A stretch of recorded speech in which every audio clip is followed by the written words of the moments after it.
This is Catholic Forum. I'm Stephanie Kelton. Today my guest is Jennifer Traeger, the program manager of Seton Center, a community center in Princess Anne, Maryland, providing help and creating hope for residents of Somerset County and the lower Eastern Shore. Welcome. Thank you for having me.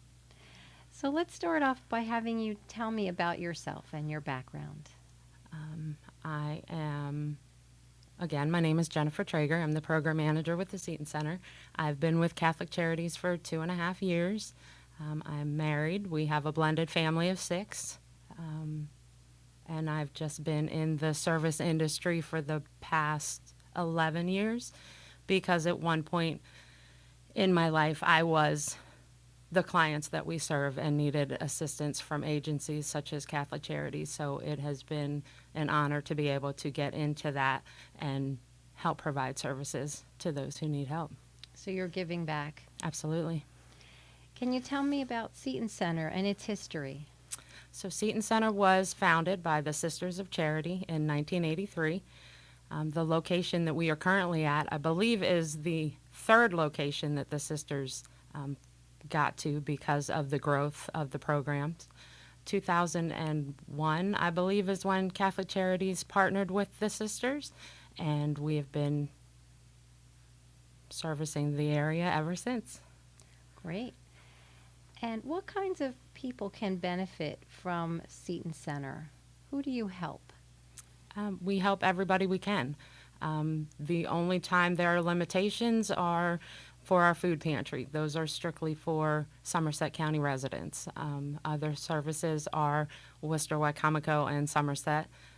Sometimes there are income requirements for some of the services, but we're also trying to widen that reach and what can we bring to Seton Center, whether it's through our services or community services that will just service the area. So we are in the poorest county of the state, so our demographic is very low income, and those who are in great need of just some help. And what kinds of services do you offer to those in need? So Seton Center, our largest program would have to be our food program right now. Our food pantry has 3 individual programs. One is an emergency food program where we receive food from the Maryland Food Bank. There is no way for us to decide what that food is. It's them telling us this is what we have, this is what you're getting, and here you go. So we prepackage bags, and that's a once a month program.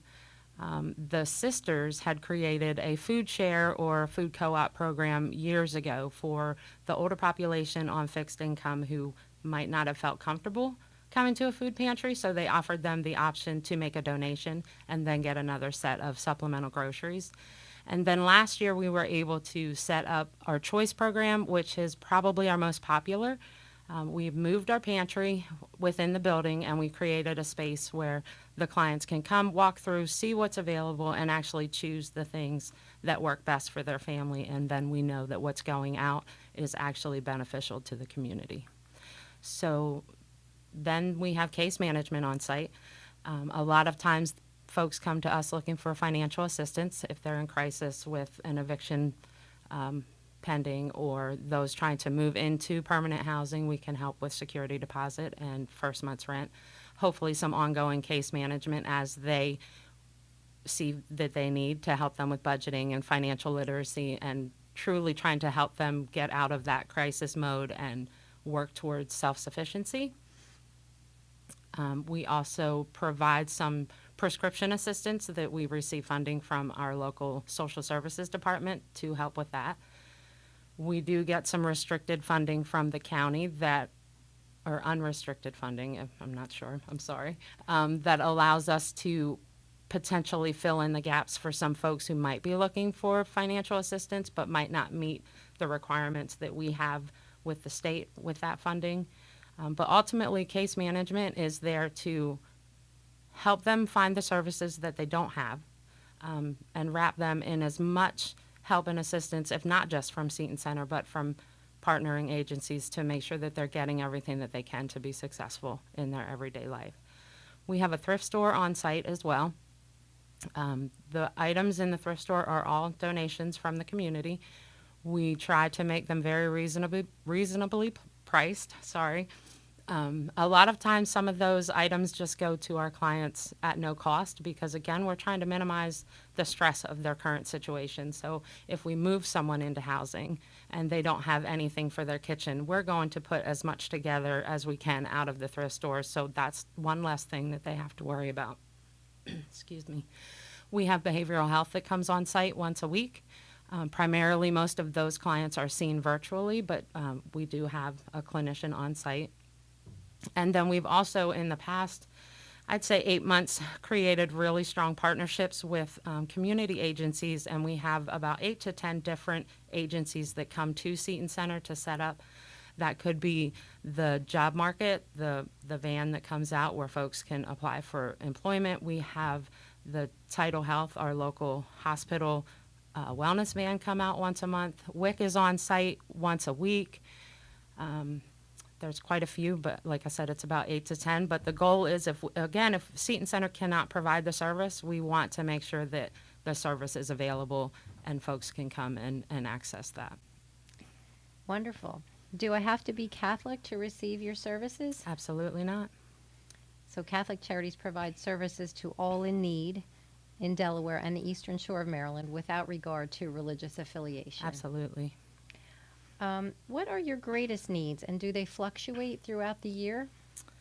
I think they do fluctuate. Obviously, right now, food is a major concern just for everyone. I believe that anyone you speak to, not just at Seton Center, but just in general, can talk to and discuss the increase in food costs.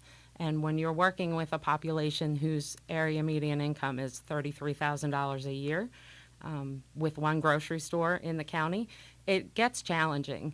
So we're constantly trying to get creative in where can we purchase more food, where can we create partnerships with other agencies and or businesses that will help us fill in those gaps. Because again, we do receive a lot of our food from the food bank, and that can be very repetitious. So our goal is to use, whether it's grant funding or community donations, to use those dollars to supplement the food that goes out. Because again, we want to minimize the stress of as much as possible. So food would probably be our greatest need. Throughout the year, it depends. We have different programs during the holidays that we try to implement, and so we put together a hygiene and household bag for our Christmas giveaway. So trying to accumulate those items throughout the year is a big help from a lot of the local different churches. But I have found that recently we've been able to put out calls for help, and the community is showing up. Wonderful. Yes. What kinds of organizations do you partner with, and who else would you like to get involved? So like I said, we have, the hospital, the job market. We have our health department there. Actually, they're there 3 times a week.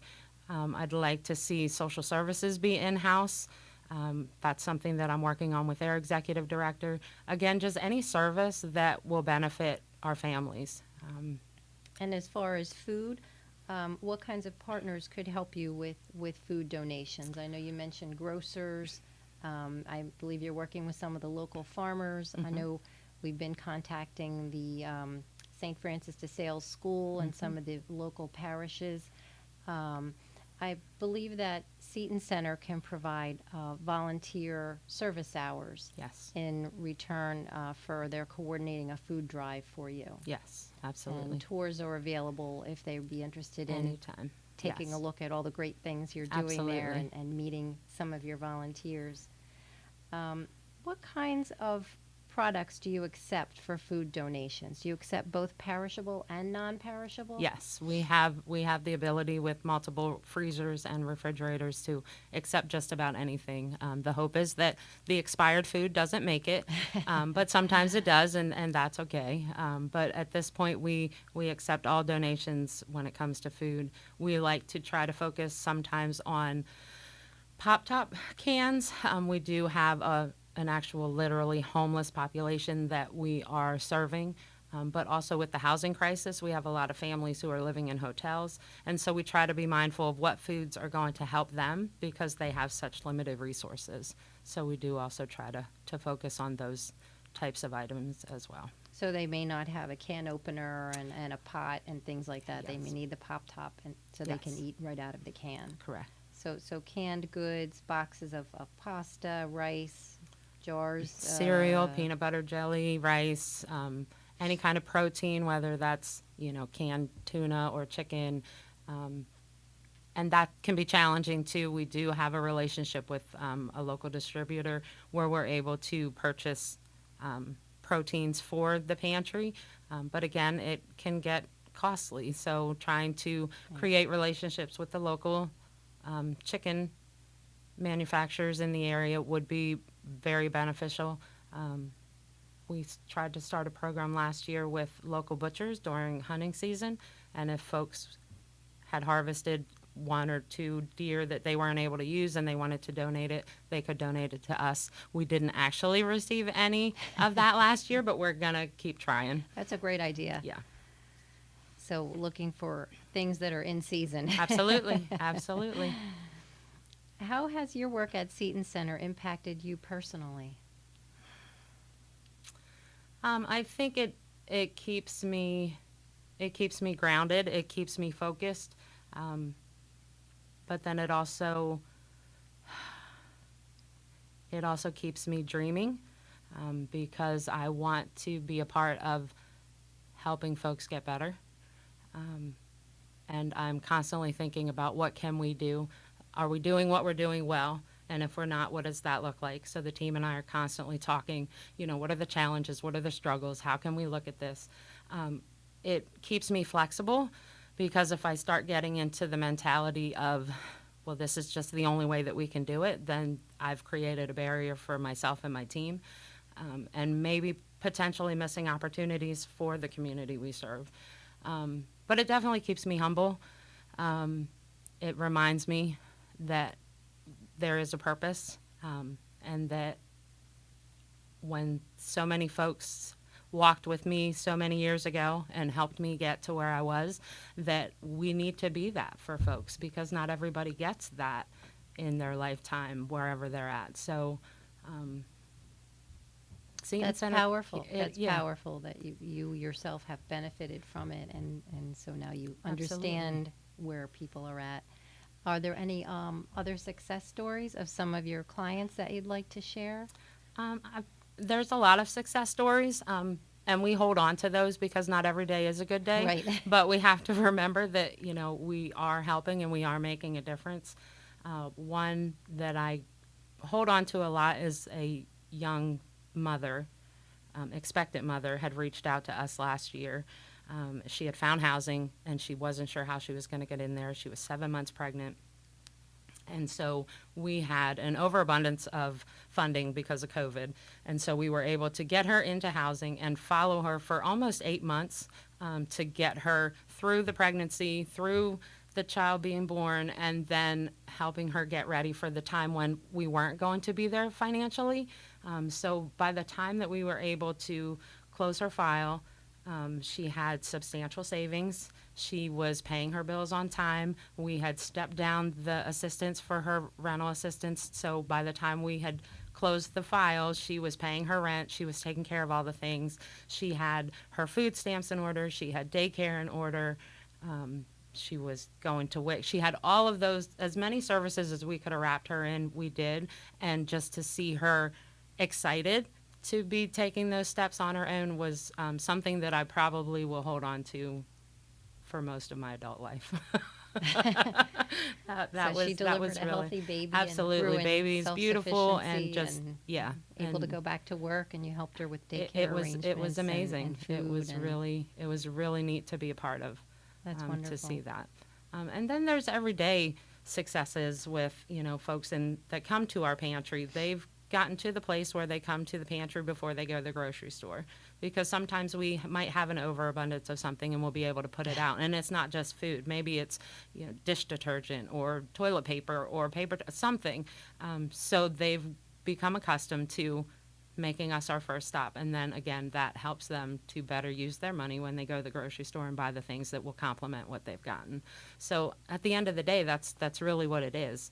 Alleviate that stress, because everyday life can be stressful. And when you're determining whether you're feeding your family or you're keeping your electric on, it can be daunting. But I want to believe that my team and I are very good at walking with our community, and just trying to educate and keep them up to date and knowledgeable and know what's available.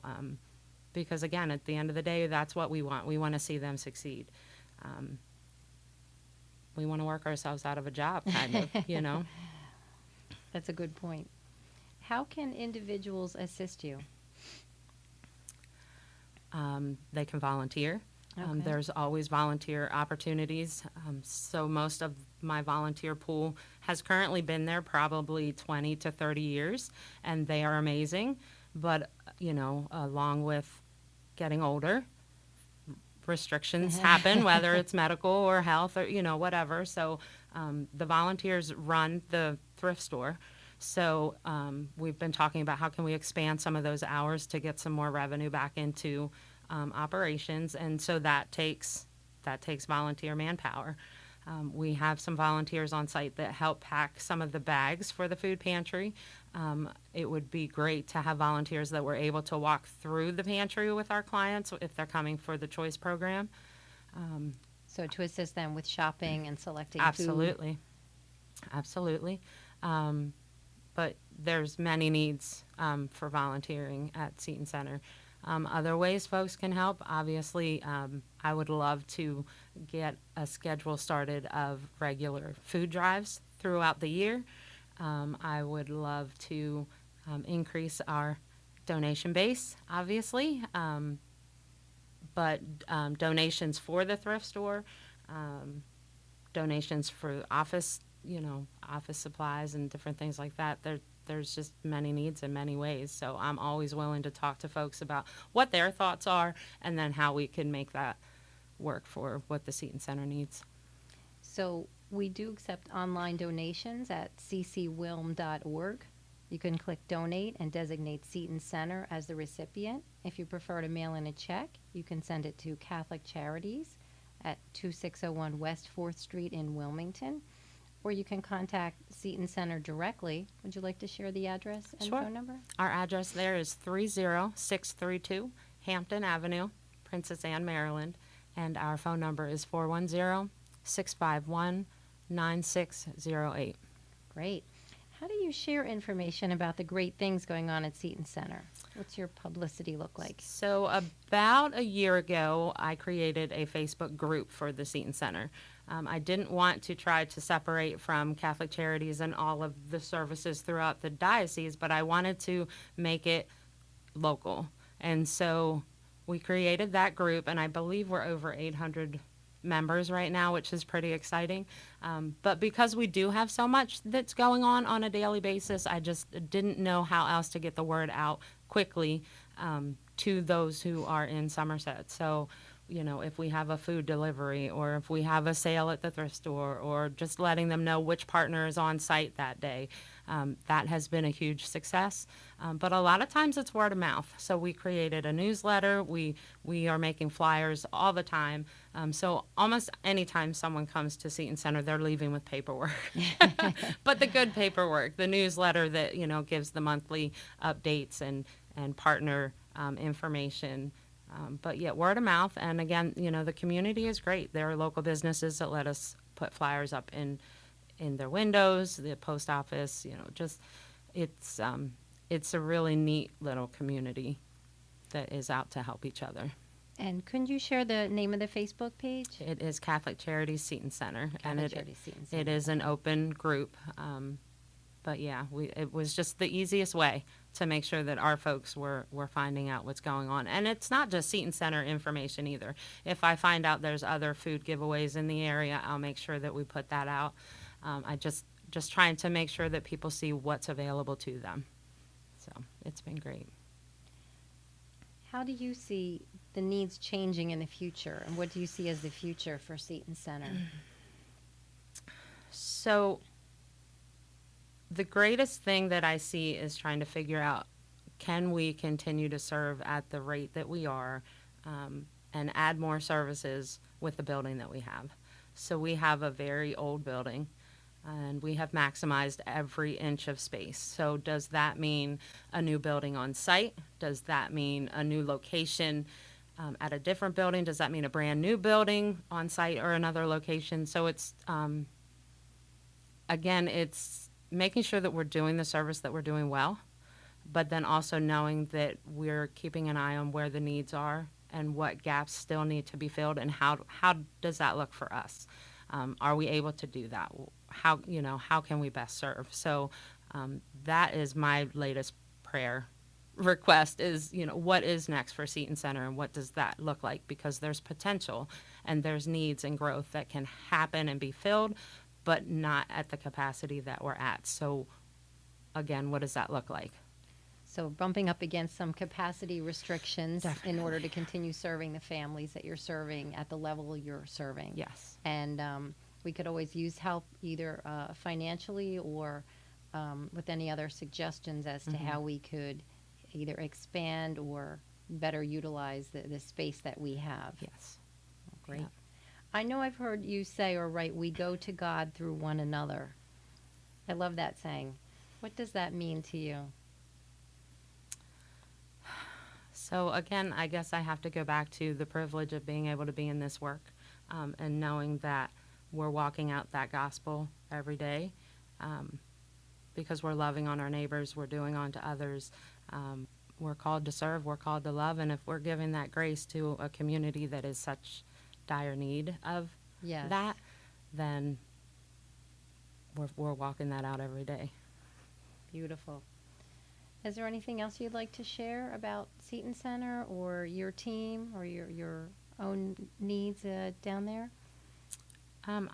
First, I wanted to just say thank you for having me here. It's always nice to talk about what we do. I'm very thankful for the team that we currently have at Seton Center, because they all have a heart to serve. And again, we're constantly discussing where are our challenges, how can we make this better, what can we do? And that is probably one of the more exciting parts of my job as well, because they let me dream big and they put up with my big ideas and my challenges, but at the end of the day they get to see the community rally behind us as well. So most recently we lost a grant from the state that we used to receive every year to help us with food in the pantry, and so we put a cry for help out to the community, and within a day the emails, the texts, the phone calls, the visits were just so overwhelming. And it was very important for me to share all of that with the team, because it's not my cry for help that got that attention. It's the fact that the community sees what we do, and they see their hearts and how we're treating the folks who are in some dire need sometimes. And so I don't know, it's just always important to me to make sure that the team doesn't get lost in the everyday too, because that's easy. We can get so focused on this has to be done or that has to be done, and then we don't always see those glimmers of hope and love. So I don't know if I answered your question. No, you didn't. And I know that when you put out that cry for help most recently, the community responded in an amazing way, and you received, I believe, as much or even a little bit more back than you had lost through the grant, right? Yes, absolutely. So big thank you to all of our donors out there, and please keep remembering Seton Center in your monthly donations of food and finances. Jen, thanks so much for being with me today to talk about opportunities to support Seton Center in the Lower Eastern Shore of Maryland with food, financial, and clothing donations. Thank you so much for having me. You're welcome.